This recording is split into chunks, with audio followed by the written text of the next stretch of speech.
Muy buenas noches, bienvenido a su programa Mirada Crítica, aquí en Rompimiento Televisión por Internet. Hoy vamos a hablar de 4 aspectos que nos gustaría mucho compartir con ustedes.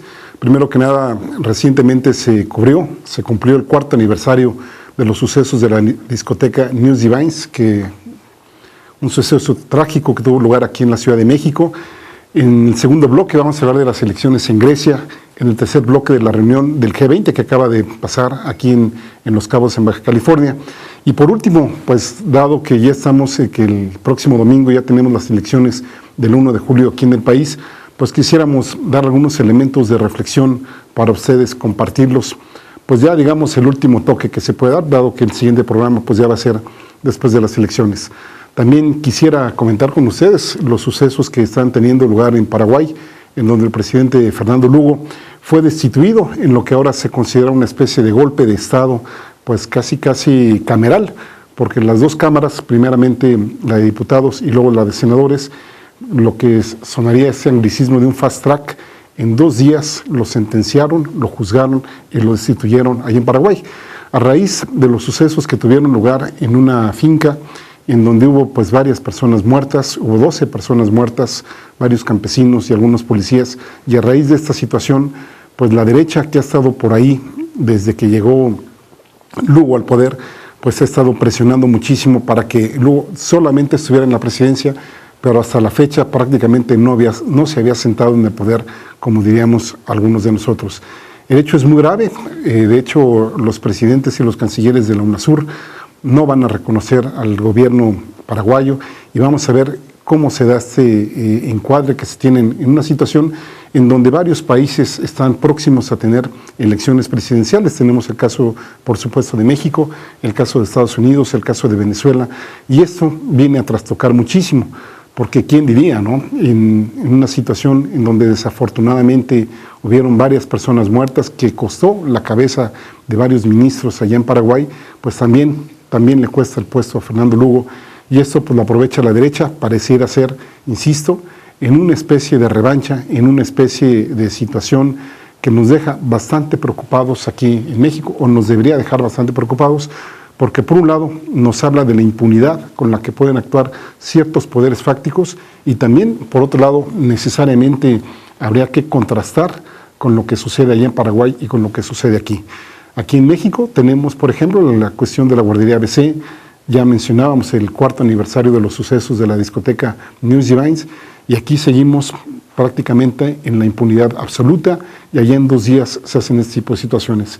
Obviamente no queremos tomarlo como referencia, ni mucho menos, porque, insistimos, la derecha es la que ha estado golpeando mucho este proceso que estaba llevando allá en Paraguay. Recordemos que Fernando Lugo, bien que mal, representaba los intereses de la izquierda, los de la población. Recordemos que él es un ex sacerdote que estuvo muy vinculado a misiones pastorales que tienen que ver, o que estaban teniendo lugar allá en los barrios más pobres paraguayos. Y aquí estamos en el país de la impunidad. Vamos a hablar entonces en estos 4 bloques de temas que nos parecen de interés para ustedes y que esperamos también a ustedes les guste mucho. Y aquí estamos en Rompimiento Televisión, el programa Mirada Crítica. Vamos a hacer una pausa y continuamos aquí en su programa.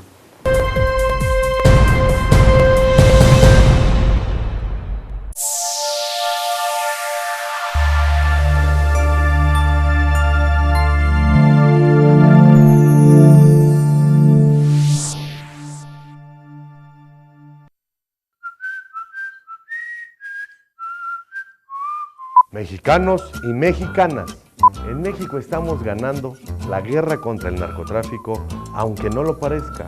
Aquí no hay impunidad, y quien comete un delito se le llama delincuente y se le enfrenta con todo el peso de la ley. En realidad no se trata de dividirnos a nuestro país.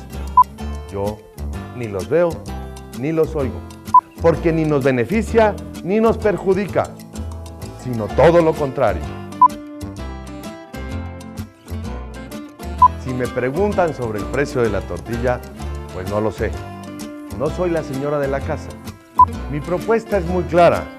Por primera vez en la historia de este país, podemos decir con firmeza que hemos logrado garantizar empleos justos y bien remunerados para todas y todos los jóvenes de México.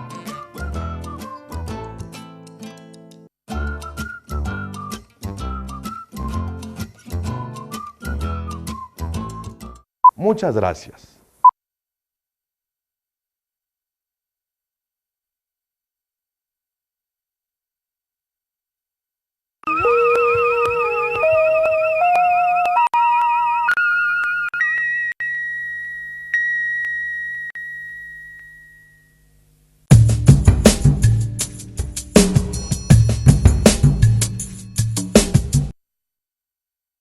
Tras un análisis de material gráfico y de video, los peritajes de la Procuraduría General de Justicia del Distrito Federal concluyen en que hubo una serie de 19 errores cometidos por la policía del DF, que derivaron en la muerte de 12 personas en el fallido operativo de la discoteca New Divine. El mando no informó oportunamente a todas las instancias que convocó para participar en el operativo, ni cuál era el plan de operación, ni a dónde se dirigían. Segundo, la zona no fue despejada. Como observaron en los videos, a la salida del lugar existe un número muy importante de vehículos automotores. Tercero, no fue acordonada la zona para la realización del operativo. Cuarto, el operativo no contó con servicios médicos, equipos ni vehículos necesarios para atender una crisis como la que se presentó. Quinto, algunos elementos acudieron al operativo portando armas largas, incluso pasamontañas, propios de operativos de naturaleza totalmente diferente. 6. No se consideró el número de personas dentro del inmueble ni las características del mismo para tomar las precauciones correspondientes a fin de asegurar el éxito del operativo. 7. Nunca se tuvo control eficaz del lugar e instalaciones, incluso se permitió que el encargado del local hiciera uso de la voz en 2 ocasiones para dar instrucciones. 8. Consecuentemente, ninguna autoridad se dirigió a las personas del lugar para dar información sobre el operativo y en su caso el procedimiento de evacuación del lugar. 9. Los policías ocuparon espacios inapropiados para un desalojo, se ubicaron a los costados de los pasillos de salida y en otro momento frente a las puertas de salida. 10. Dentro y fuera del inmueble muchos menores fueron vejados e incluso golpeados durante el desarrollo de los hechos. 11. No se estableció un puesto espacio de revisión de los menores a la salida de la discoteca, sino que se les trasladó un sector de la Secretaría de Seguridad Pública en camiones para hacerles en ese lugar revisión física e incluso marcarles en sus manos con un número. 12. No existió la planeación y preparación adecuada para el desarrollo del operativo, pues no existían las unidades, camiones, suficientes para el traslado de los menores. 13. Algunos elementos de la policía presentes contuvieron a las personas del interior, bloqueando la salida, circunstancia que se mantiene a pesar de que diversos jóvenes son sacados del lugar en mal estado. 14. Se ordenó contener a los jóvenes, no permitiéndoles abandonar el lugar. 15. Ningún mando instruyó que se permitiera la salida de los jóvenes, sino que se sostuvo el bloqueo de la puerta de salida y entrada, provocando un aglutinamiento interior que produjo muertes y las lesiones que son ya conocidas. 16. Nunca se abren a su mayor capacidad las puertas de acceso. 17. Los policías no pudieron prestar los primeros auxilios a quienes lo requirieron. 18. En el momento de mayor crisis de las personas afectadas, se nota una ausencia o abandono de los policías del lugar de los hechos. 19. De los hechos se observa que existen indicaciones contradictorias. Por un lado, en el interior al exterior, la instrucción de desalojar el lugar, y por otro lado, del exterior, la instrucción de contener para impedir la salida, lo que genera caos y aprisionamiento en el pasillo de salida y tiene como consecuencia el pánico, las lesiones y la pérdida de vidas. Para el Universal Televisión, Alberto Torres. Continuamos aquí en su programa Mirada Crítica. En el anterior bloque les comentaba yo lo que sucedió con Fernando Lugo allá en Paraguay. También hace 2-3 años que tuvimos la oportunidad de estar en Noruega, nos tocó presenciar la destitución de una de las ministras porque se le cachó que había utilizado pintura, ¿sí? Pintura de su ministerio para usarla en su casa y pintar las paredes de su casa. Y con ese solo hecho, pues ya le costó el puesto de ministra. Me parece ser que era la de Educación allá en Noruega. Aquí estamos en absoluta impunidad de muchísimas cosas. ¿Qué podríamos decir ya con todas las proporciones guardadas de lo que sucedió en la guardería ABC y los más de 70,000 muertos que ya llevamos aquí en el país, en donde sabemos que ni siquiera el 2% de estos asesinatos ha sido investigado, y obviamente pues mucho menos van a ser resueltos, ni se van a declarar culpables, ni muchísimo menos.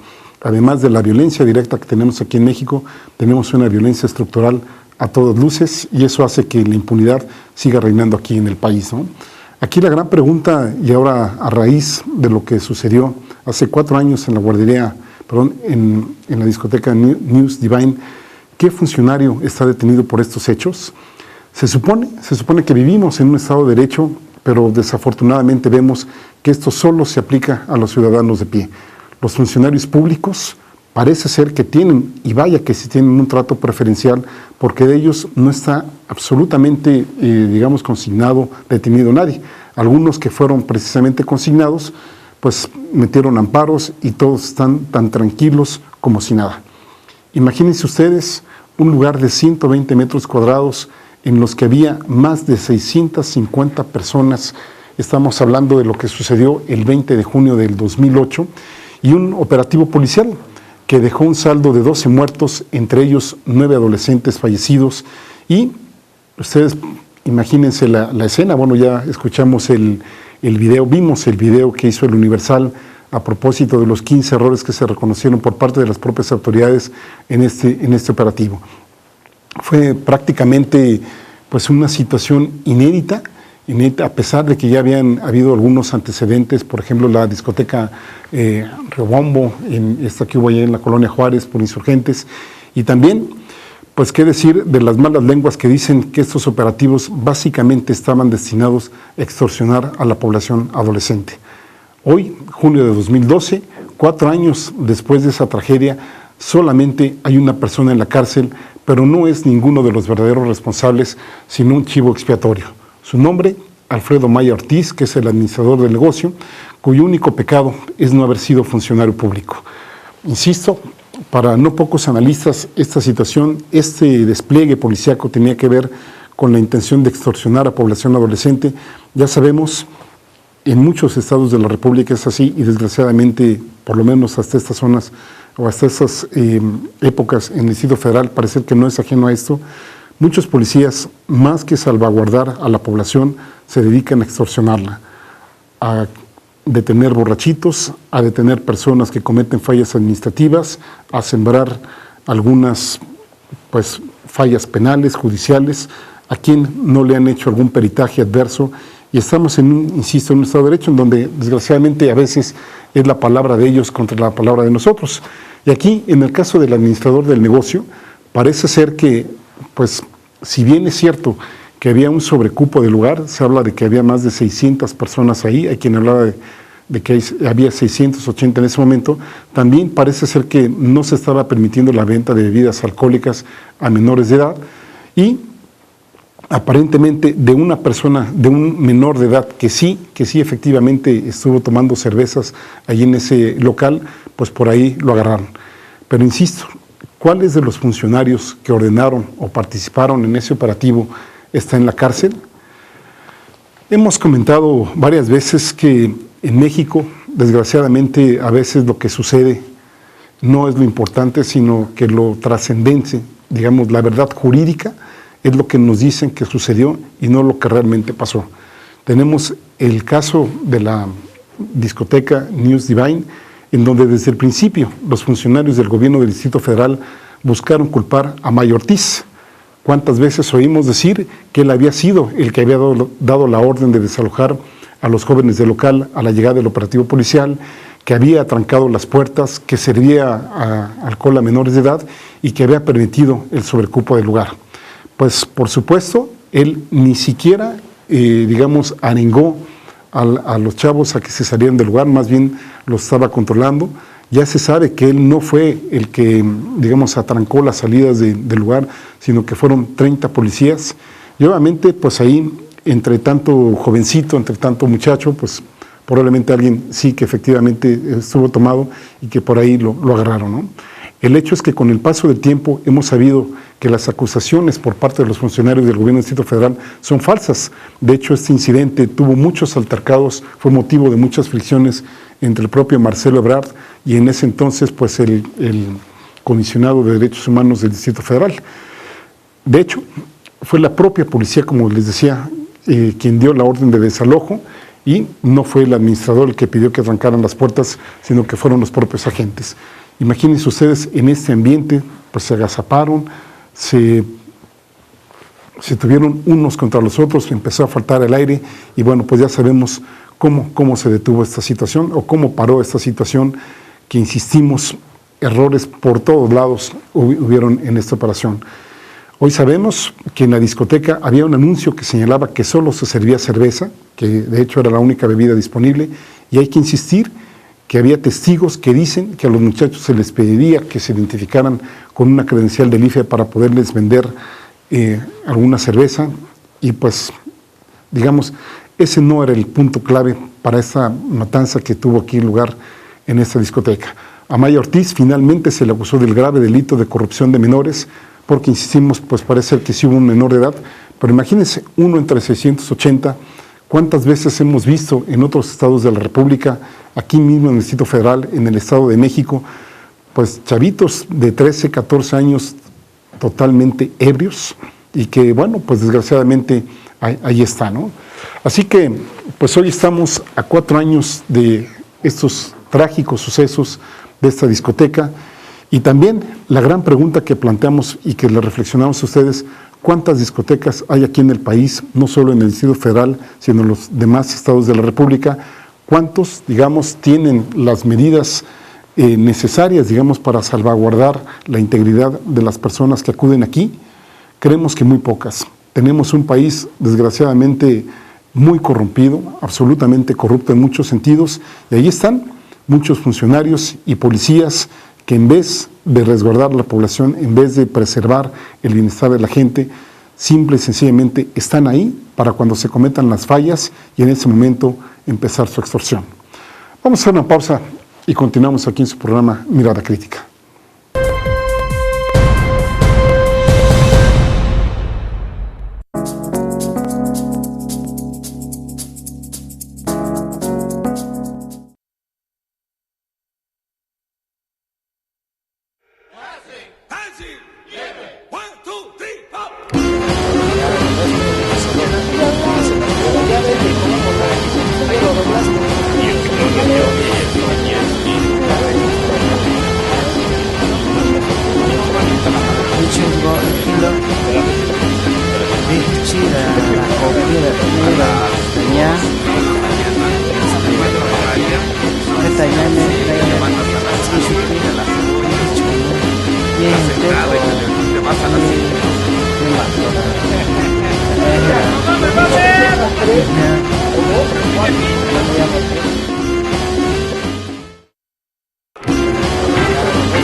Yo creo que el primer acto de politización o de involucramiento es informarnos, ¿no? Que no nos vean la cara de pendejos, así de sencillo.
Seguimos aquí en su programa Mirada Crítica.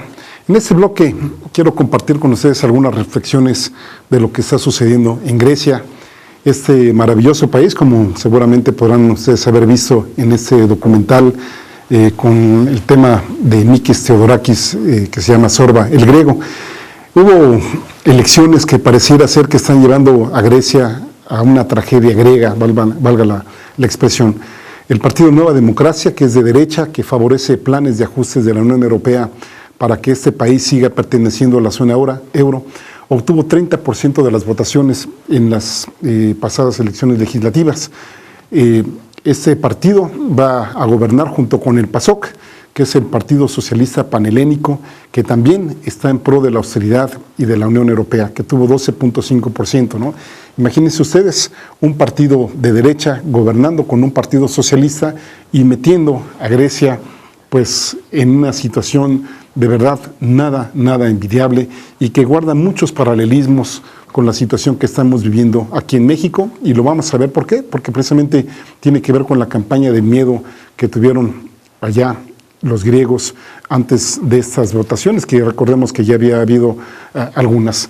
Ahí tenemos el partido de la izquierda radical, Syriza, que obtuvo el 26% de la votación, y que este es uno, digamos, de los partidos más contestatarios que se tienen ante las medidas verdaderamente draconianas que está teniendo la Unión Europea allá en Grecia. También hubo un 38% de abstención en estas elecciones. ¿Por qué los griegos, como dirían algunos articulistas, se están yendo al matadero? ¿Por qué por su propia cuenta, pues ahora sí que se corren más a la derecha? Varias explicaciones dan los analistas que se han introducido, digamos, que se han dedicado a hacer un análisis de la situación de lo que está pasando allá en Grecia. Hubo una campaña de miedo allá en Grecia terriblemente fuerte, que muy probablemente tuvo su mayor impacto en que la población griega pues prácticamente tenía grandes interrogantes, niveles de angustia, de miedo, si hubiera votado, digamos, en sentido contrario a lo que se esperaba por parte de la Unión Europea, como finalmente sucedió. Recordemos que una votación pasada en el mes de mayo metió un empate allá en Grecia y este empate, digamos, entre los que estaban a favor de la zona euro y los que no lo estaban, pues metió a Grecia en una inestabilidad económica y social aguda. De hecho, recordemos que la presión de Alemania e Inglaterra, junto con la llamada Troika, que es la que conforman la Unión Europea, el Banco Central Europeo y el Fondo Monetario Internacional, pues metieron en el miedo a la sociedad allá en Grecia. Fíjense ustedes, por ejemplo, el partido de derecha, Nueva Democracia, de 18.9% de votos, ahora obtuvo 30%, Syriza pasó de 17% a 27%, y la Troika había hecho un primer rescate en marzo con 170.000 millones de euros, aunado a un plan de brutal austeridad. Recordemos que los griegos se han ido movilizando, han tenido diversos movimientos en los que han, pues por lo menos parado las medidas draconianas que la Unión Europea les está imponiendo ahí. El hecho es que el inmenso poder internacional y la Troika, que sostienen que ya los pactos que hicieron los gobiernos anteriores griegos con ellos, pues parecería ser que es innegociable. ¿No les recuerda a ustedes, por ejemplo, algunas características de las que estamos viviendo aquí en México? ¿No nos han metido campañas de miedo a nosotros? ¿No nos han dicho que, por ejemplo, las cuestiones que tienen que ver con el Tratado de Libre Comercio son absolutamente inamovibles? ¿No recuerdan ustedes, por ejemplo, aquellas elecciones de 1994, cuando nos decían que había que votar por la paz? Y en elecciones más recientes que había ciertos personajes que eran un verdadero peligro para México, en donde en ciertas imágenes pasaban algunas personas y de tener, digamos, como fondo la casa absolutamente amueblada, pues terminaba en el comercial con la misma persona y con la casa absolutamente vacía. En Grecia hubo una campaña del terror. Por ejemplo, podemos citar el informe que publicó el Banco Central de Grecia unos días antes de los comicios, en donde, entre algunas de las conclusiones que tienen, es que la salida de Grecia del euro impactaría negativamente el Producto Interno Bruto per cápita de los griegos. Si estuviéramos hablando en términos de euros, en 55%, y también amenazando los que ya no habría euros, habría dracmas, y en ese sentido, pues con dracmas, digamos, la pérdida del poder adquisitivo hubiera sido del 65%, lo cual supuestamente hubiera pegado a los grupos sociales más vulnerables. También amenazaban con un problema de recesión muy profunda que hubiera apenas comenzado con el 22% ahí, más digamos lo que se hubiera perdido en el Producto Interno Bruto acumulado entre 2009 y 2011, que ya era del 14%. Los amenazaron que el desempleo llegaría de inmediato a 34%, más lo que se acumulara, digamos, subsecuentemente, y el gobierno estaría obligado a imprimir moneda para cubrir sus necesidades, con lo cual Grecia entraría en una espiral inflacionaria que vayan ustedes a saber cuándo terminaría. Es decir, en esta espiral inflacionaria amenazaban a la población que al menos esa escalada inflacionaria empezaría con el 30% por el simple hecho de decir que Grecia ya no estaría en la zona euro. Desgraciadamente, estas medidas y estas amenazas apocalípticas constituyeron una suerte de chantaje que ayudaron a configurar el voto del miedo. Pero lo peor del caso es que estos cálculos, quizá, y vamos aquí a ser muy honestos, hubieran sido ciertos. Es muy probable que todo esto que acabo de comentar hubiera sido cierto y le hubiera pegado de esta manera a la población griega. Pero esa salida que se le está dando a los griegos tampoco es para nada una solución, como muy probablemente no la tiene la eurozona. Para la clase político-empresarial de la Unión Europea, esto es un factor de estabilidad económica y financiera, pero no alcanzan para nada a ver que las medidas de devastación social terminarán tarde que temprano por generar una severa inestabilidad social y política en Grecia. Aquí la gran desgracia, la gran tragedia griega es que la población precisamente que conforma este país es lo menos que les importa a los políticos. Lo único que les importa es el modelo y como tal ahí lo van a sostener, ahí lo van a alentar, lo van a administrar y recordemos que desgraciadamente el futuro de Grecia y del euro y de la economía mundial no necesariamente pasan por lo que haga o deje de hacer Syriza o el Partido de Nueva Democracia. Está justamente en las decisiones de la Troika, insistimos, la Comisión Europea, el Banco Central Europeo y el Fondo Monetario Internacional, porque finalmente con el modelo que ya les metieron, con ese pacto supuestamente de rescate innegociable, los van a meter en medidas profundamente antisociales, absolutamente neoliberales, con las que han pretendido manejar la crisis de la eurozona desde su inicio. ¿Y esto cómo va a repercutir? En que no va a haber seguridad social para la población, se van a hacer una especie de, digamos, de pobreza, de salarios poco dignos, míseros diríamos nosotros, recortes sociales al por mayor, privatizaciones y bueno, lo que ya sabemos que nos quieren dar aquí en México y lo que alguna vez recientemente comentó Carlos Slim, aumentar la edad de las jubilaciones a 70 años, privatizar todo, cero aspectos de solidaridad social y nada más que los beneficiarios de siempre, que son la clase empresarial, los políticos, que eso sí, no tienen que preocuparse en lo absoluto de sus salarios ni de sus prestaciones, porque esos ya sabemos que los tienen y que los tienen de sobras. Los resultados para los griegos en uno o en otro lado hubieran sido o son bastante devastadores. Aquí quizás la buena noticia es que nosotros pudiéramos decir que la población griega, esperemos, que tome nota, digamos, de esta campaña de miedo que les tuvieron, que sean conscientes y también nosotros nos veamos en ese espejo de que esas estrategias económicas que preconizan la liquidación del estado de bienestar, que nos transfieren los costos de la crisis a la población y que quizás estos gobiernos que tenemos son más que gobiernos, administraciones de las empresas transnacionales de otros países que únicamente están velando justamente por que estas empresas, estas transnacionales, concentren el capital que ellos quieren. ¿Cuál fue el perdedor? Además del pueblo griego, pues yo creo que quizás hasta nosotros y nosotras mismos aquí en México y también allá en Europa, por supuesto el gobierno francés de François Hollande, que es el único europeo que ha planteado la necesidad de enfrentar la recesión no solo mediante recortes al gasto social, sino también por medio de la reactivación del mercado y además metiendo otro tipo de medidas, como por ejemplo, contrario a lo que dice Slim de que hay que aumentar la edad de jubilación de 70, reducirla a 60 años.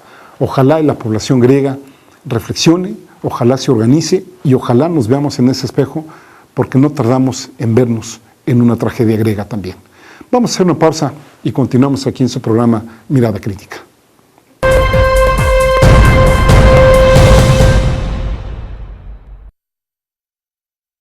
Mi hijo Jorge Mario Moreno León. Mi hijo es Melchor Flores Hernández. Mi hijo. Mi hermano fue brutalmente asesinado. Levanté la denuncia. Nadie me hizo caso. Aquí sigo. Sigo buscando justicia. Yo lucho para que lo que me pasó a mí No te pase a ti nunca. Sí sirve alzar la voz. Así, sin miedo. Se me quita el miedo cuando caminamos todos juntos. Se sienten... No sé. Fuerza. Ustedes nos contagian la fuerza cuando sentimos que ya no podemos. Los necesitamos.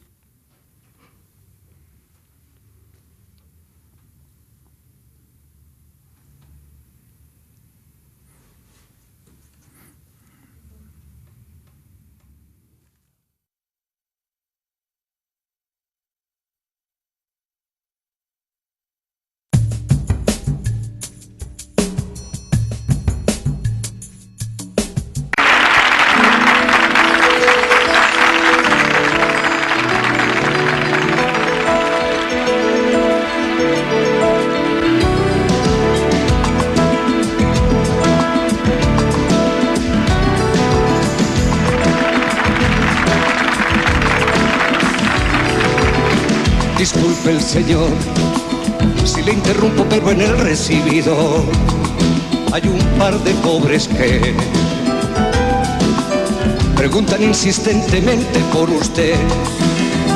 No piden limosna, no, ni venden alfombras de lana, tampoco elefantes de ébano. Son pobres que no tienen nada de nada. No entendí muy bien, sin nada que vender o nada que perder, pero por lo que parece, ¿tiene usted alguna cosa que les pertenece? ¿Quiere que les diga que el Señor salió? Que vuelvan mañana en horas de visita. O mejor les digo como el Señor dice: Santa Rita, Rita, Rita, lo que se da no se quita.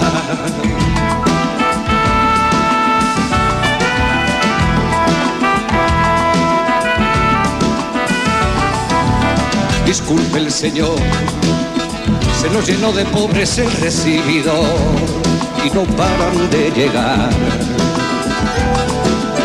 Desde la retaguardia por tierra y por mar. Y como el señor dice que salió y tratándose de una urgencia, me han pedido que les indique yo por dónde se va la despensa y que Dios se lo pagará. Me da las llaves, solo los hechos, usted verá que mientras estamos hablando llegan más y más pobres y siguen llegando. ¿Quiere usted que llame a un guardia y que revise si tienen en regla sus papeles de pobre? O mejor les digo como el Señor dice: bien me quieres, bien te quiero, no me toques el dinero.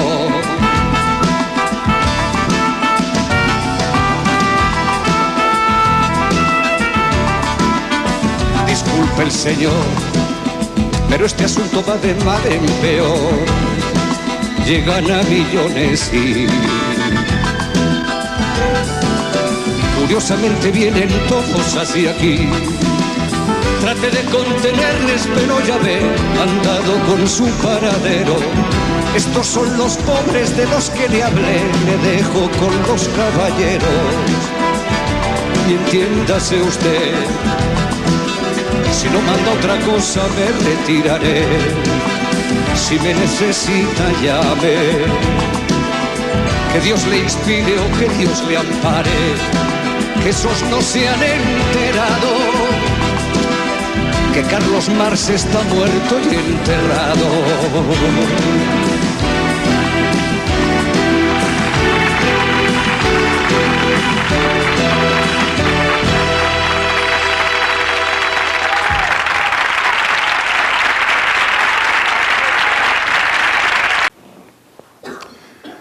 Continuamos aquí en su programa Mirada Crítica, aquí en Rompeviento Televisión. En este tercer bloque quiero compartir con ustedes, quiero reflexionar algunos aspectos de la pasada reunión del G20, el grupo de países al cual México pertenece.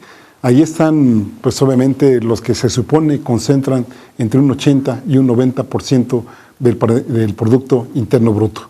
Ahí está Canadá, ahí está Francia, ahí está Alemania, ahí está Italia, ahí está Japón, está la Federación Rusa, Reino Unido y Estados Unidos.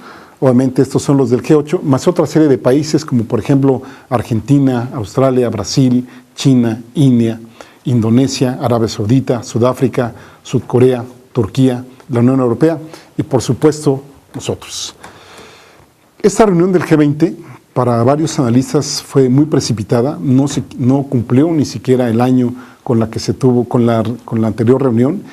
Y parece ser que en este tipo de reuniones absolutamente cuestionadas que solo sirven, pues vayan ustedes a saber, para hacer negociaciones entre bambalinas de las que nunca nos enteramos nosotras y nosotros, salvo aquellos dictámenes que quieren que sepamos y que, por cierto, algunas de las medidas que se toman o que se acuerdan, pues tardan mucho en establecerse.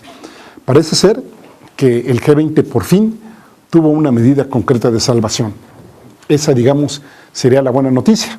La mala noticia sería que pues no fue hacia Haití, no fue al mismo Paraguay, no fue a Bolivia, no fue a México, no fue a España, no fue ni siquiera a la misma Grecia, ni a la misma Italia, ni a toda esta serie de países que están en una serie de problemas económicos bastante fuertes. La buena noticia para ellos es que salvaron al Fondo Monetario Internacional. Imagínense ustedes, ¿no? Qué bien, ¿no? Una organización que presta dinero que pues cobra réditos bastante elevados y que nos mete, digamos, en una serie de condicionamientos, le inyectan más y más dinero. Calderón le acaba de meter 10,000 millones de pesos, 10,000 millones de dólares más al Fondo Monetario Internacional, cuando en otras ocasiones, ahora que tuvimos la reciente sequía aquí en el país, no tuvo dinero para Zacatecas, digamos, en donde murieron más de 100,000 reses, no tuvo dinero para otra serie de contingencias aquí en el país, ni muchísimo menos. Tan solo el estado de Zacatecas se calcula que va a tardar más de 10 años en recuperarse si las condiciones climáticas, digamos, no empeoran en los años subsecuentes. Tampoco hubo dinero para refinerías, tampoco para el rescate de la Compañía Mexicana de Aviación y rebasa por muchísimo el costo de lo que supuestamente Calderón nos salvó de lo que al país, digamos, tenía que sufragar por la existencia de la Compañía de Luz y Fuerza del Centro. Aquí la gran pregunta es, ¿de dónde y quién pone el dinero? Es sabido que Calderón no tiene facultades para disponer de esa cantidad de dinero. Requiere la aprobación de las dos cámaras del Congreso. Por eso ahora nos disfrazan que estas aportaciones de Calderón al Fondo Monetario Internacional es, digamos, en la figura de un préstamo a 2 años. Hay que recordar que en abril de ese año, es decir, pocos meses atrás, Calderón publicó un decreto por el cual el Congreso lo autorizó a hacer una primera aportación al Fondo Monetario Internacional por 8,900 millones de dólares. Es decir, con estos 10,000 más los 8,900 millones de dólares, tenemos 18,900 millones de dólares, que ya me dirán ustedes, ¿será que el país no lo necesita?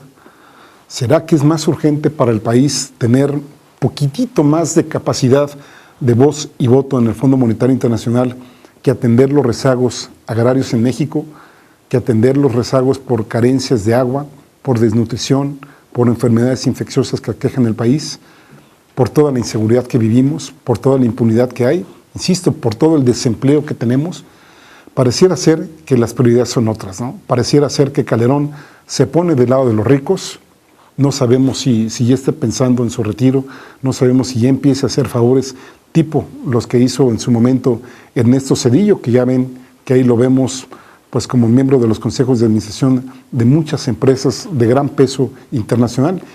Quizá Calderón esté pensando lo mismo. El hecho es que el Fondo Monetario Internacional de Christine Lagarde logró reunir en esta ocasión 456,000 millones de dólares como un supuesto apagafuegos para los países de Europa que enfrentan agudas crisis económicas. ¿por qué no, en vez de dárselos al Fondo Monetario Internacional, se invierten en los propios países?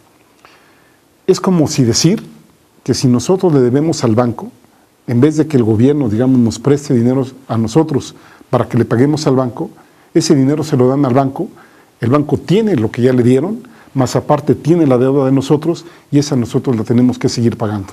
Entonces, digamos, este tipo de organizaciones tienen doble ganancia. Lo que ganan de nosotros y, por supuesto, este tipo de situaciones, además de que, insisto, les da el peso de un chantaje político bastante fuerte. En lo que tiene que ver con los países, digamos, a nivel local, las metas asumidas, digamos, en el caso de México, tendrán que ser avaladas por el Senado de la República y, bueno, por el Senado de cada país para que surtan los efectos relacionados con la política interna y que de esta manera se constituyan en tratados que habrán de ser firmados por los jefes de Estado y trasladados a las secretarías de gobierno para convertirse en programas. En el caso de México, ya con Felipe Calderón de salida, quién sabe. ¿Será que realmente Felipe Calderón tiene el poder político, si es que alguna vez lo tuvo, para, digamos, presionar a la Cámara de Diputados, a la Cámara de Senadores y al conjunto de gobernadores que están operando por la libre aquí en el país? Me parece ser que no.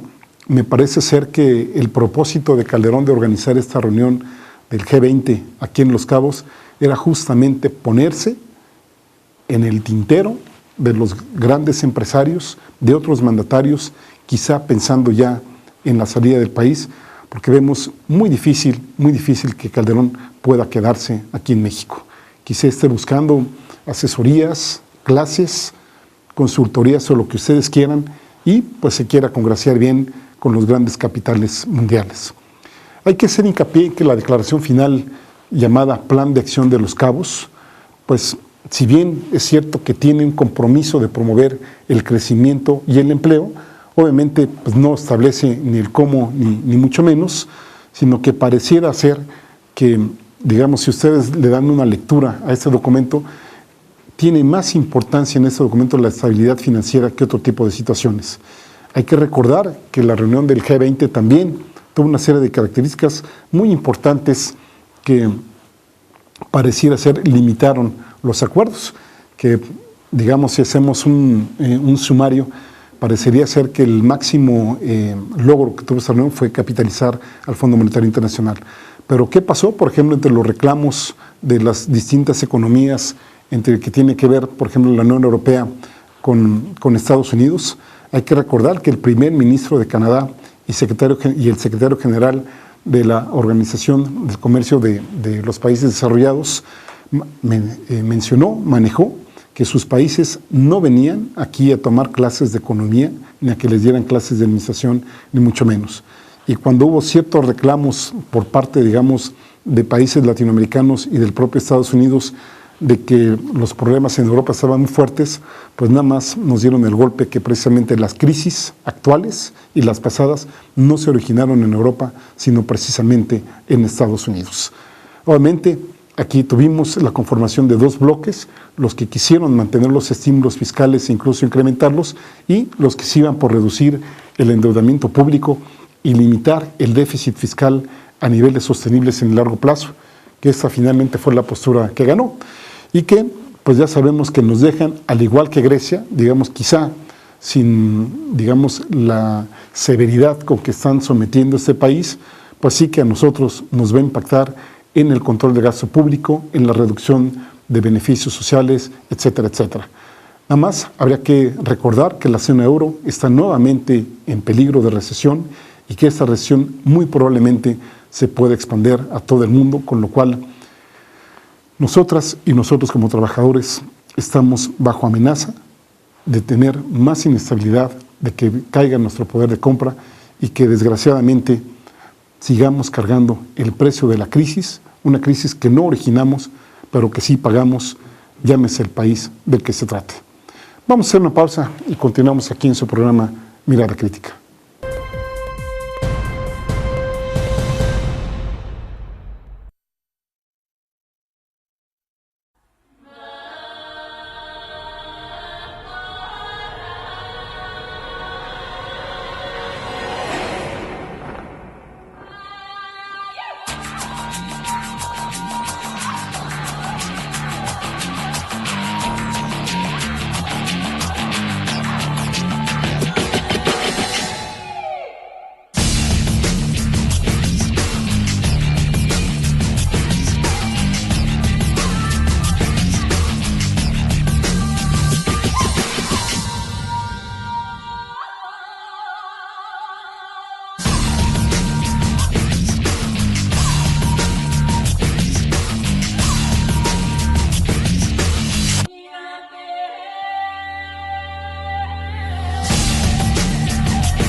Contra todos los males, dices que has de encontrar un remedio.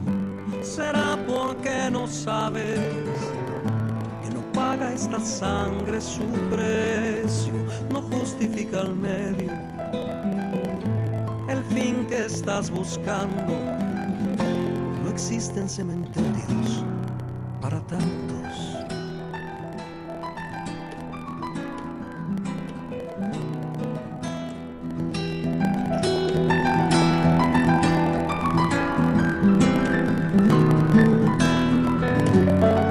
Me imagino que un día fue creciendo tu sueño de abajo, pero quién lo diría, se durmió otro sexenio el trabajo. Viva la infraestructura, la que nunca tuvimos. Le paso mi factura por los pinos.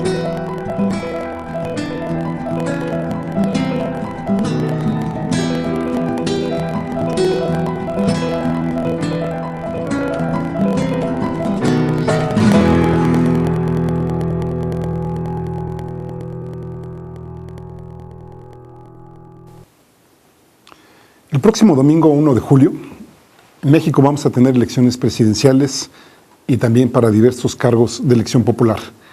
En el caso de la presidencia de la República, me parece ser que la lectura de 4 candidatos es errónea. Tenemos más candidatos ahí, obviamente los 4 que van a aparecer en las boletas, pero también tenemos otra serie de actores. Me parece ser que en primer lugar habría que citar ahí a Felipe Calderón Hinojosa, quien está haciendo su campaña propagandística, velada, pero ahí pegando, golpeando en los tiempos que ellos quieren. Tuvimos la semana pasada el hecho, digamos, de la supuesta aprehensión del hijo de Chapo Guzmán, que finalmente resultó falsa. También una serie de, consignaciones, por ejemplo, los generales que supuestamente estaban vinculados al narco, que por cierto les extendieron el arraigo a otros 40 días, y toda una serie de situaciones que los van administrando, nos lo van dejando saber, con el hecho quizá de que Calderón ande probando ahí fortuna y ande enseñando músculo para saber a qué se atiene una vez que termine las elecciones. Por parte del Partido Acción Nacional está Josefina Vázquez Mota, de la cual pues se habla muchísimo. Ya recordemos por ahí la propia Elba Ester Gordillo dudaba inclusive de su capacidad intelectual cuando estuvo al frente de la Secretaría de Educación Pública. Cada vez es hay más información acerca de la posible enfermedad de Vázquez Mota que tiene que ver con la anorexia y digamos sus estados, que bueno, ya en varias ocasiones se ha denotado que está a punto de caerse, que sufre episodios de temblor, de mareos, etcétera, etcétera.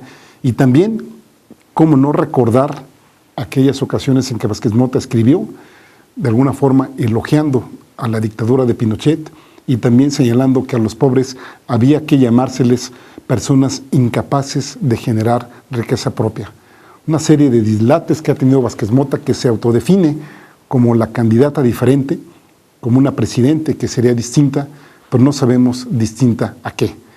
Tenemos a Enrique Peña Nieto, que bueno, pues nada más el simple hecho de que haga su cierre de campaña en el Estadio Azteca, pues nos dice mucho.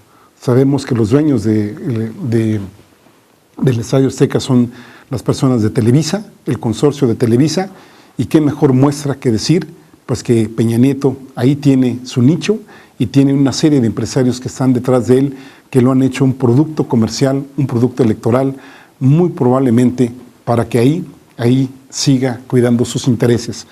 Peña Nieto representaría o debería de representar lo que es ir en contra del voto nulo, porque tener votos nulos o abstenerse, pues obviamente significa votar por él. Tenemos también a Andrés Manuel López Obrador, un candidato del que se ha hablado muchísimo, del que se le acusa como ser el gran peligro para México, de ser el Mesías, de ser pues una persona muy autoritaria, pero que hasta ahora, digamos, pues ha logrado aglutinar al movimiento Regeneración Nacional, que encuadra muchísimas personas, intelectuales, movimientos culturales, etcétera, ¿no? Ahí, digamos que podría ser, cuando a mí me han preguntado sobre quién o por quién votaría, menciono que en el caso de Vázquez Mota y de Peña Nieto hay la certeza de lo que nos va a pasar decir, nos vamos a ir al de Peña Nieto. Y en el caso de López Obrador, yo no estaría muy seguro. Ahí lo que respondo es que por lo menos tenemos el beneficio de la duda que las cosas pueden cambiar. Obviamente habría que decir que los que no estamos a favor de este tipo de sistemas, habría que buscar, como por ejemplo el ZLN y como una serie de movimientos, pues otra serie de alternativas, pero que mientras estamos aquí, habría que ver cuál es la mejor situación o la situación menos mala a la que nos pudiéramos enfrentar. Ahí está el cuarto candidato también, que es Cuadri, que pues lo quiera o no lo quiera Cuadri, representa al Bester Gordillo ahí. Algo de lo muy poco que estamos de acuerdo con Vázquez Mota es que un voto para Cuadri es un voto para el Bester Gordillo. Y este señor que se ostenta, digamos, de ser precursor de la iniciativa privada, que tiene una serie de medidas quizás muy loables, pero que a todas luces resulta un tramposo, como por ejemplo el hecho de llegar a escuelas en el cuadrimóvil que le llaman, que es una especie de combi, pero que se sube a ella antes de llegar 1 o 2 cuadras antes, pues imagínense ustedes, ¿no? Con Cuadri, lo único que podemos esperar es que ellos aspiran a que tenga determinado porcentaje de votación para que el Bester Gordillo pueda tener siguiendo su partido político y obviamente su hija, su yerno, su nieto y toda la parentela y la cúpula que le rodea, pues puedan seguir teniendo prebendas y por supuesto puedan seguir teniendo capacidad de coacción, de transacción, de negociación y de chantaje con otros poderes. Y los otros, digamos, electores o los otros, digamos, personajes que no están en la boleta, pero que seguramente ahí van a estar y han estado, no solo, digamos, desde que iniciaron estas campañas electorales, sino desde tiempo atrás. Ahí está el Consejo Coordinador Empresarial, pidiendo, por ejemplo, por un lado, denostando a López Obrador, de que, pues, el tipo es un mesiánico, el tipo es un autoritario, porque no acepta las instituciones, no acepta las reglas del Instituto Federal Electoral. Pero ¿cuántas veces ustedes han oído que el Consejo Coordinador Empresarial tiene metida una demanda en la Corte Interamericana de Derechos Humanos para que en el IFE los reglamentos les permitan a ellos seguir teniendo sus transacciones comerciales, por ejemplo, a través, pues, de spots, de anuncios televisivos? Ahí sí no dice nada el Consejo Coordinador Empresarial y ahí sí no nos dice nada ni Televisa ni TV Azteca, pues de que estas organizaciones, la misma Walmart, Citigroup, bancos españoles, etcétera, pues ellos sí que violan las instituciones electorales cuando quieren, pero cuando no les conviene, pues ahí sí ni hablan ni mucho menos. Y también, por supuesto, ahí están los grupos delincuenciales representados por el narco, por la trata de personas, por las personas que ejecutan secuestros, extorsiones, etc. Ojalá reflexione su voto, ojalá también reflexione que no necesariamente nuestras soluciones a los problemas están en las elecciones de cada 6 años. Se nos agotó el tiempo, los espero la próxima semana aquí en su programa Mirada Crítica. No nos deje de ver aquí en Rompeviento Televisión, su canal por internet.